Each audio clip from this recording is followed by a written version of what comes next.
Comment se déplacer pendant la nuit à Bruxelles? Avec le métro, eh bien non, il ne roule plus après 1 heure du matin. Avec le bus peut-être, les fameux Noctis, eh bien non, il ne roule que le week-end. Et puis il y a aussi le vélo, la trottinette, mais ça c'est évidemment interdit quand on a bu un coup.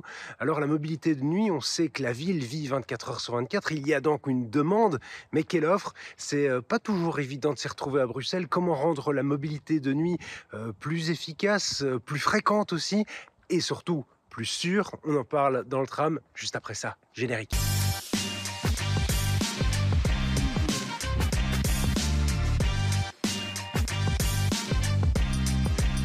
Bonsoir à toutes, bonsoir à tous, bienvenue dans le tram, ravi de vous retrouver. On va parler de mobilité de nuit. Est-ce que vous faites partie de ces 2 Bruxellois sur 5 qui ont déjà reporté une soirée par manque de transport pour s'y rendre ou pour y revenir?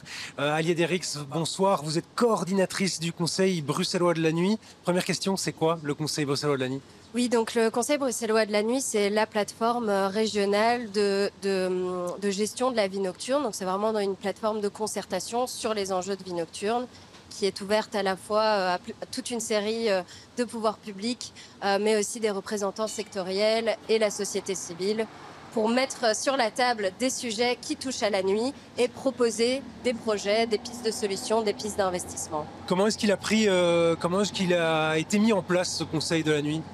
Alors, ça a une longue histoire, mais la pierre d'achoppement a vraiment été le mouvement Balance ton bar il y a quelques années, où on s'est vraiment rendu compte qu'il fallait mettre énormément de différents acteurs autour de la table et apporter des réponses coordonnées, concertées et publiques. Et quelles sont les thématiques que vous abordez? La mobilité notamment, mais ce n'est qu'une facette parmi tant d'autres. La mobilité, le réaménagement du territoire, la valorisation, l'offre, le secteur, voilà, toute une série de thématiques qui sont toutes transversales aussi d'ailleurs. Vous avez participé au lancement d'une grande étude qui s'appelle Territoire de la nuit. Expliquez-nous un petit peu en quoi ça consiste.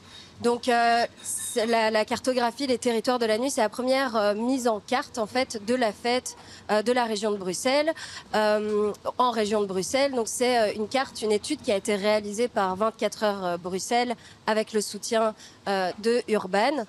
Et en fait, c'est quand même une étude assez nécessaire parce que on se rend compte que nos villes, elles ont été principalement pensées pour être vécues le jour. Et la nuit, c'est un peu, elle doit s'adapter à défaut aux modalités du jour. Sauf que, voilà, en fait, ce manque de considération, ça a un impact énorme sur la qualité de vie des Bruxellois et des Bruxelloises. C'était uniquement l'objectif de cartographier la nuit, c'est-à-dire la vie nocturne et la culture de la sortie?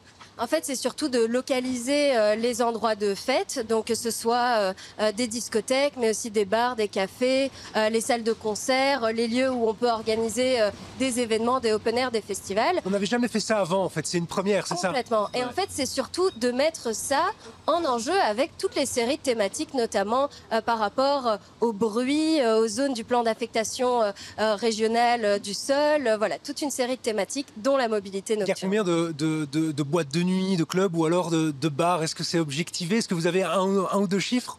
Alors c'est une question assez difficile parce que ça dépend de la définition. Il n'y a pas forcément de définition qui est partagée, mais on peut, dans cette carte, il y a été 28 discothèques qui ont été recensées, par exemple 1492 bars, cafés, 186 salles de concert événementielles, 21 lieux où il est possible d'organiser des open air. Donc voilà, il y a toute une série.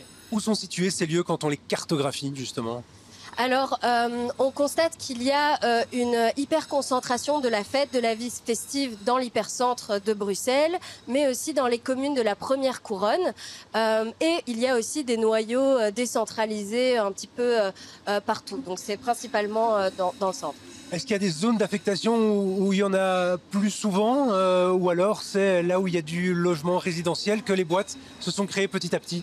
Mais en fait, c'est un des constats de l'enquête, c'est qu'en fait, il y a un certain déséquilibre justement de la répartition des lieux de fête sur le territoire.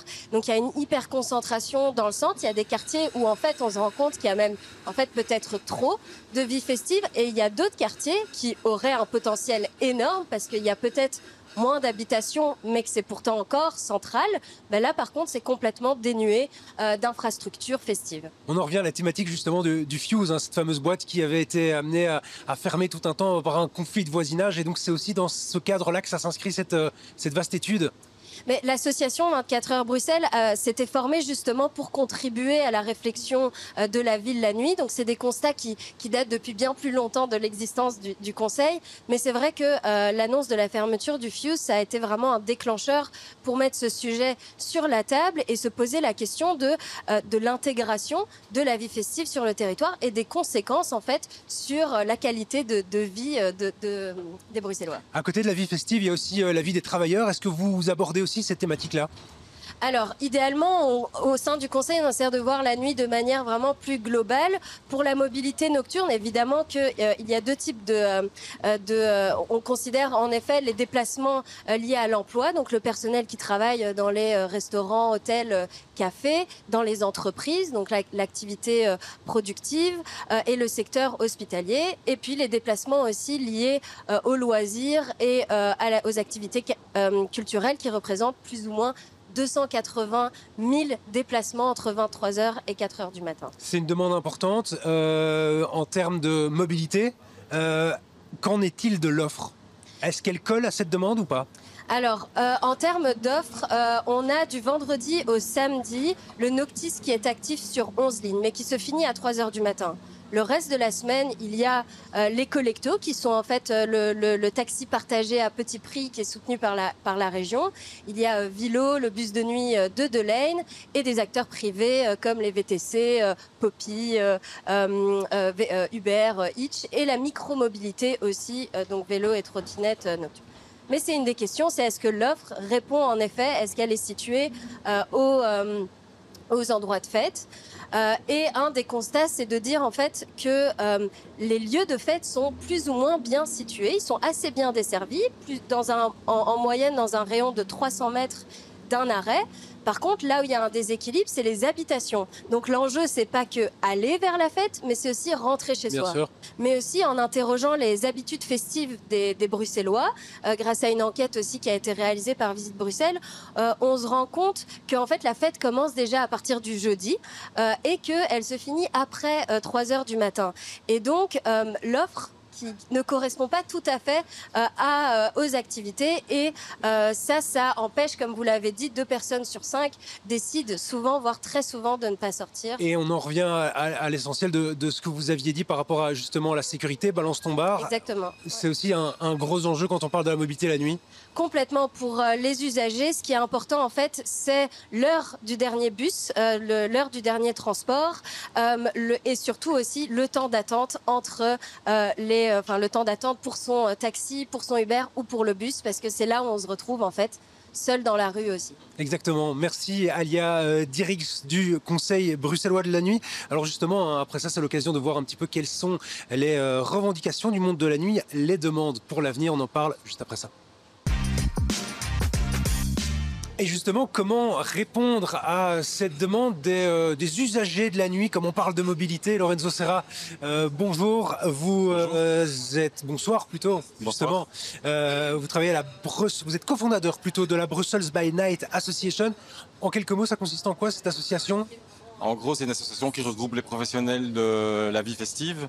On dit Brussels by Night, mais il y a aussi la fête la journée, hein, puisque les open air en général se font en journée, ou les festivals aussi.